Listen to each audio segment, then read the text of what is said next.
Mom booked a $45,000 wedding venue without asking me. She announced I was paying for it because it's your special day, sweetheart. I didn't argue. I called every vendor she'd contacted, canceled everything, and got married at the courthouse for $150. This is where the real chaos starts. And trust me, you won't believe the voicemail she left when she showed up to an empty ballroom expecting 200 guests. Make sure you're subscribed so you don't miss what happened next. We're always curious, where in the world are you all watching from today? Let us know in the comments. The migraine started the moment I saw the email notification.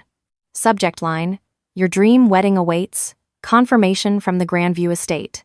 I was sitting in my cubicle at the marketing firm, halfway through a protein bar that tasted like cardboard, when my phone buzzed. I hadn't been on the Grandview's website. I hadn't requested information. I hadn't even told my mother we'd set a date yet. My fiancé Marcus and I had gotten engaged 3 months ago. It was perfect. Just us on a hiking trail at sunset. No flash mob, no photographer hiding in the bushes. Just two people who loved each other deciding to make it official. We talked about our wedding the same night. We both wanted the same thing. Small, intimate, maybe the courthouse and dinner with our closest friends afterward. Neither of us cared about centerpieces or seating charts. We cared about starting our lives without debt, but I knew the moment I saw that email that my mother had other plans. I opened it with shaking hands. Dear Miss Rachel Chen, thank you for your deposit of $5,000. Your wedding date of June 14th is now secured. The Grandview Estate looked like something out of a European fairy tale. All marble columns and manicured gardens. The kind of place that charged extra to breathe the air. The email included a preliminary invoice, venue rental, $12,000. Preferred caterer package, $18,000 for 200 guests. Floral design consultation, $3,500. I did the math. This wasn't a wedding. This was a down payment on a house. My phone rang. Mom. I stared at it. I could let it go to voicemail. I could pretend I hadn't seen the email, but that had never worked before. I answered. Rachel. Darling. She sang. Her voice had that particular brightness that meant she was about to announce something I wouldn't like, but was expected to be thrilled about. Did you get the email? What email? I said, even though we both knew exactly which email. From the Grandview. Silly. I booked your venue. I know you and Marcus have been dragging your feet about planning, so I took the liberty of getting the ball rolling. You're going to love it. It's where the governor's daughter got married. They have swans. Mom, I said slowly. Marcus and I haven't decided on a venue. We haven't even decided if we're having a traditional wedding. She laughed. Oh, Rachel, don't be ridiculous. Of course you're having a traditional wedding. You're my only daughter. I've been dreaming about your wedding day since you were born. Now, I've also been in touch with a wonderful caterer. They do this amazing scallop appetizer. Mom, I interrupted. How much is the deposit? She paused. Just a small amount to hold the date. These places book up years in advance. We're lucky they had a cancellation. How much? $5,000, she said quickly. But the total package is very reasonable when you consider what you're getting. The venue, the catering, the florals, it's all included. It's practically a steal at $45,000. My vision tunneled. $45,000. That was more than I made in a year after taxes. That was a car. That was student loan payments. That was Marcus and I's entire savings account combined. Mom, I said, my voice very quiet. I don't have $45,000. Well, not now, she chirped. But you're getting married in 8 months. You'll save up. And honestly, Rachel, this is what credit cards are for. You're a marketing manager now. You have good credit. You can afford to invest in your special day. I closed my eyes.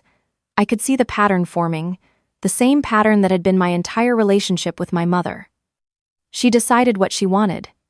She took action. She presented it as a done deal. And then she guilt-tripped me into compliance.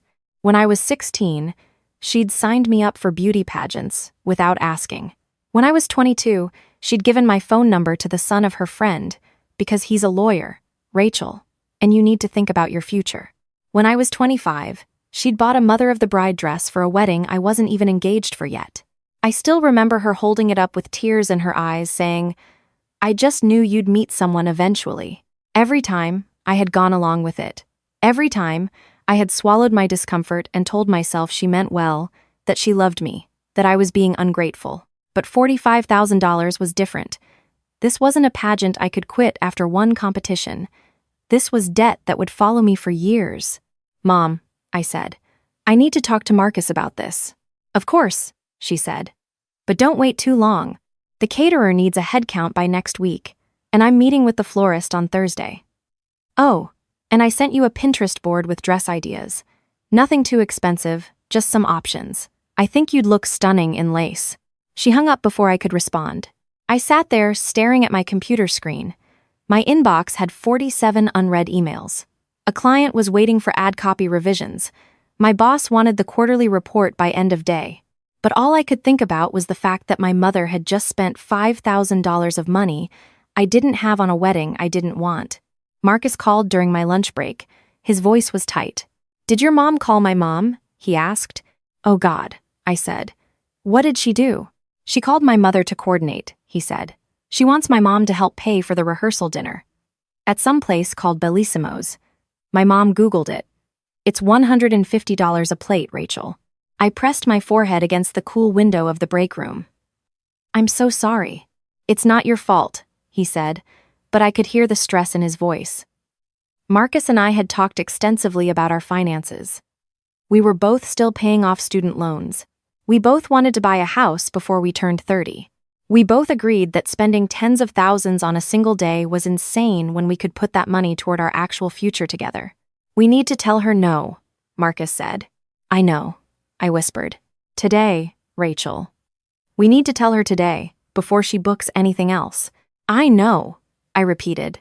But when I hung up, I didn't call her. I sat there paralyzed by decades of conditioning that told me saying no to my mother was the same as saying I didn't love her. That evening, I drove to my parents' house. I hadn't been there in 2 months, not since Mom had commented that Marcus seemed nice, but a little too quiet. "Don't you want someone with more ambition during Easter dinner?" Dad answered the door. He looked tired, older than I remembered. He worked in insurance, had for 30 years, and mostly stayed out of the way when Mom got an idea in her head. "She's in the living room," he said quietly. "With the wedding planner." The wedding planner. Of course there was a wedding planner. I walked into the living room. Mom was sitting on the couch with a woman in her 30s, both of them bent over a tablet, showing fabric swatches. The coffee table was covered in bridal magazines. "Rachel," Mom exclaimed, jumping up to hug me. "Perfect timing. This is Sienna, our wedding planner." "Sienna, this is the bride." Sienna smiled professionally and shook my hand. "Your mother has exquisite taste. We're going to create something truly magical." "Actually," I said, pulling my hand back, "we need to talk, Mom. Alone." Mom's smile froze. Her eyes darted to Sienna. "Can you give us a moment?" Sienna gathered her things gracefully, no stranger to family drama. "I'll email you the revised timeline," she said on her way out. The door clicked shut. The silence that followed felt like a held breath. "Mom," I said, "you can't book vendors for my wedding without asking me first." "I was helping," she said, her voice immediately defensive. "You seemed so overwhelmed." "I'm not overwhelmed. Marcus and I have a plan. We're going to have a small ceremony." Her face did something complicated, a mix of hurt and anger. "How small?" "Like courthouse small," I admitted. "With dinner after for close family and friends." She laughed, but it wasn't a happy sound. "You're joking." "I'm not." "Rachel," she said, standing up. Her voice was shaking. "I am not letting my only daughter get married in a government building like some teenager who got knocked up. Absolutely not." "It's not your decision," I said. "It's mine and Marcus's." "I'm your mother," she snapped. "I've dreamed about your wedding for 28 years. I've saved magazine clippings. I have a folder on my computer with ideas. I deserve to see my daughter have a real wedding. And I deserve to start my marriage without crushing debt," I shot back. Dad cleared his throat from the doorway. "Linda, maybe we should listen to what Rachel wants." "Stay out of this, Frank," Mom said without looking at him. "This is between me and my daughter." I took a breath. "Mom, I appreciate that you're excited, but you need to cancel the Grandview. Cancel the caterer. Cancel the planner." Marcus and I will plan our own wedding. Her eyes filled with tears. The weaponized kind. After everything I've done for you, after I gave up my career to raise you, this is how you repay me. By denying me the one thing I've always wanted? This isn't about you, I said, but my voice wavered. You're being selfish, she said. And cheap. What will people think? What will I tell my friends? That my daughter couldn't be bothered to have a proper wedding? That you're too good for tradition? I felt the old familiar guilt rising up my throat like bile. The guilt that had made me stay in pageants I hated. The guilt that had made me date the lawyer even though he talked over me. The guilt that kept me trapped in this dynamic, where her wants always trumped my needs. I'll think about it, I heard myself say. Her tears stopped instantly. That's my girl. You'll see. It's going to be beautiful. The most beautiful day of your life. I left before she could say anything else. In the car, I called Marcus. I couldn't do it, I said when he answered. I tried, but I couldn't. There was a long pause. Rachel, he said gently, if we can't stand up to her about this, how are we going to handle the rest of our lives? She's going to want control over where we live, how we raise our kids, everything. He was right. I knew he was right. What if we just do it? I said suddenly. What if we just go to the courthouse tomorrow and get married? Tomorrow? Why not? We don't need 8 months. We don't need the Grandview Estate. We just need each other and a marriage license. I could hear him smiling. Let's do it. That night, I couldn't sleep. I kept thinking about my mother's face, the hurt in her eyes. But I also kept thinking about the $45,000 invoice, about the life Marcus and I wanted versus the performance my mother needed. At 2 a.m., I got up and opened my laptop. I started making calls, sending emails. Every vendor my mother had contacted.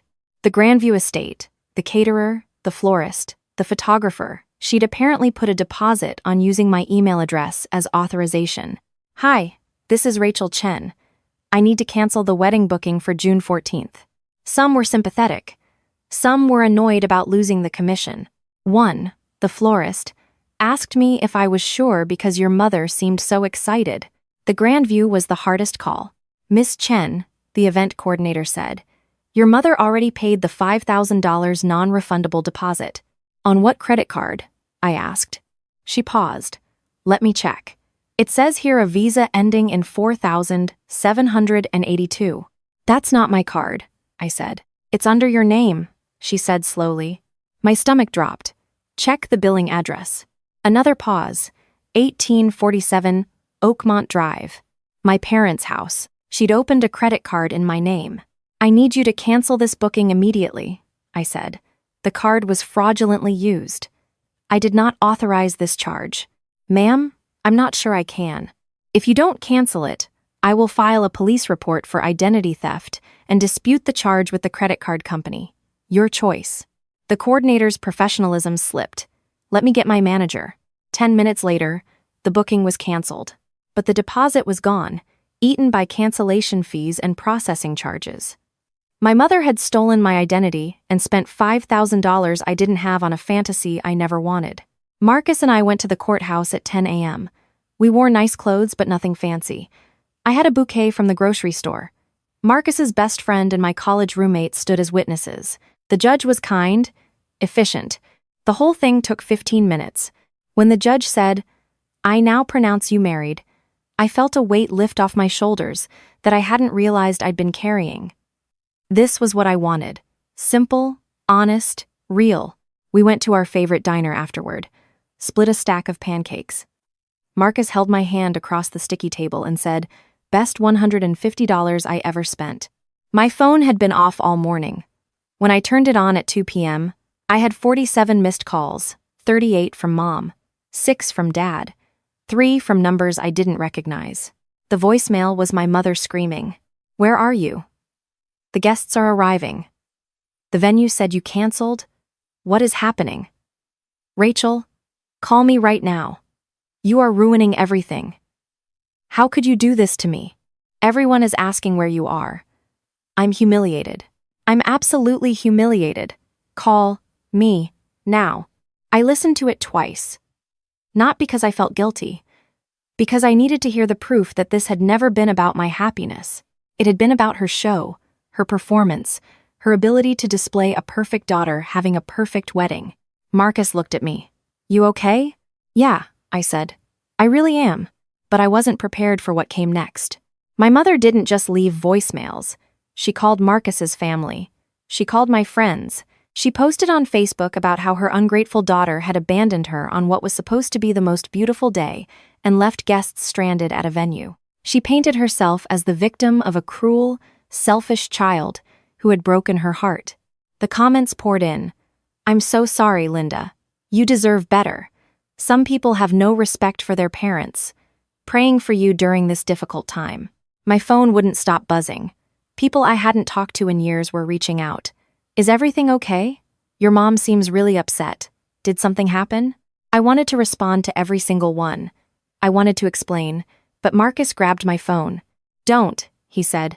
"Let her have her tantrum. The people who matter know the truth." But the people who mattered weren't the ones seeing her posts. It was her friends, her church group, distant relatives who only knew me as Linda's daughter. And in their eyes, I had committed the ultimate sin. I had disappointed my mother. The next morning, I got an email from a credit monitoring service. "Alert! New account opened in your name." I logged in with shaking hands. There it was. Not just the one card for the Grandview. 3 credit cards, all opened in the last 6 months. All with my name, my social security number, all with billing addresses at my parents' house. Total balance, $23. I pulled up the statements. Charges at bridal boutiques, payments to vendors, deposits for things I'd never heard of. An $8,000 charge at a dress shop, a $4,000 payment to a videographer. She hadn't just been planning my wedding. She'd been financing her vision of my wedding with my credit, my future, my identity. I sat there staring at the screen, feeling something cold and hard settle in my chest. This wasn't love. This wasn't a mother wanting the best for her daughter. This was theft. I called my father. He answered on the first ring. "Did you know?" I asked. No hello, no preamble. "Did you know she opened credit cards in my name?" His silence was answer enough. "Dad," I said, "that's identity theft. That's a felony." "Rachel, honey," he said, and he sounded so tired. She was just so excited. "She got carried away." "Carried away is ordering extra flowers," I said. "This is fraud. She stole $23,000 from me." "She said she was going to pay it back," he offered weakly. "With what money, Dad? You're 2 years from retirement. She hasn't worked in 30 years. Where exactly is this money coming from?" He didn't have an answer. I hung up and called a lawyer. Not just any lawyer, a family friend who specialized in financial fraud. I explained everything. The wedding, the cards, the deposits. She listened without interrupting. When I finished, she said, "You have 2 options. Option 1, you file a police report. Your mother gets charged with identity theft. Given the amount, she's looking at serious jail time. Option 2, you get her to sign a debt settlement agreement. Get your name off these accounts, and never speak to her again." "What would you do?" I asked. "I'd file the report," she said bluntly, "but I'm not the one who has to live with that decision." I scheduled a meeting at my parents' house for the next day. Mom thought I was coming to apologize. I showed up with a binder. Inside were printouts of every fraudulent credit card, every statement, every charge. I also had 2 documents, a settlement agreement and a police report, filled out and ready to file. They were sitting in the living room when I arrived. Mom looked triumphant. Dad looked like he wanted to disappear into the couch. "Before you say anything," Mom started, "I want you to know that I forgive you for the courthouse stunt. It was impulsive and hurtful, but I understand you were nervous. We can still have a vow renewal next summer, at the Grandview." I already talked to them about rebooking. I set the binder down on the coffee table. It landed with a heavy thud. "I'm not here to apologize," I said. "I'm here to give you a choice." I opened the binder, showed her the first page. Chase Sapphire Reserve, open November 12th. Authorized user, Linda Chen. Billing address, this house. Balance, $8,400. I flipped to the next page. American Express Gold, opened September 3rd.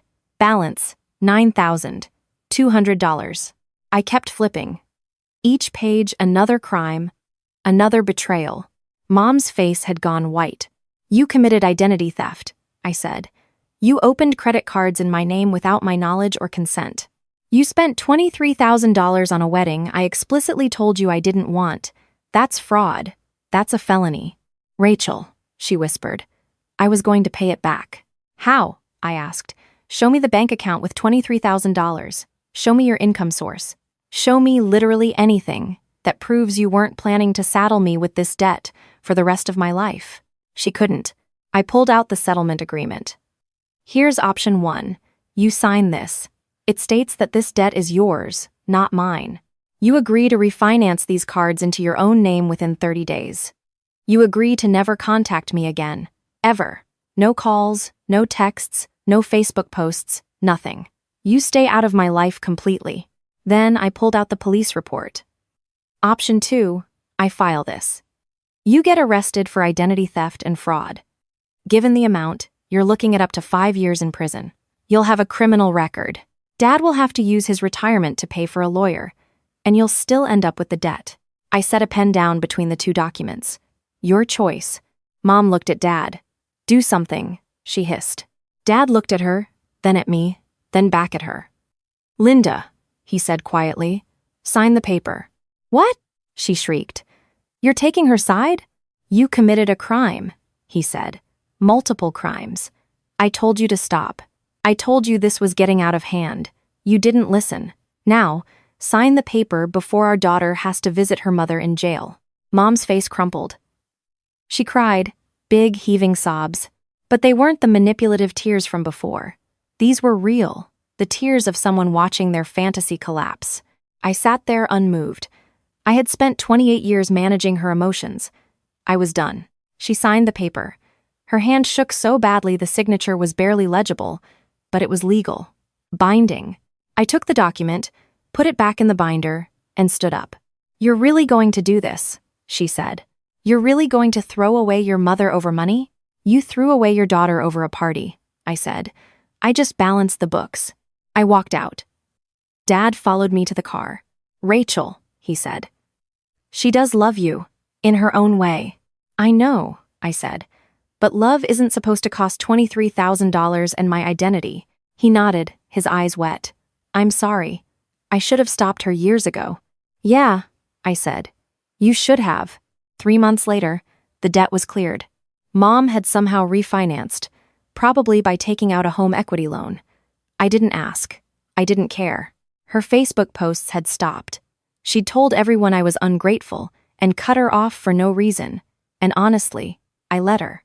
The people who believed her without asking my side weren't people I needed in my life anyway. Marcus and I moved into a small house we'd been saving for. We used the money we didn't spend on a wedding as a down payment. We planted a garden in the backyard. We got a dog. On our 6-month anniversary, we had dinner at that same diner. I looked at my husband across the sticky table and felt nothing but peace.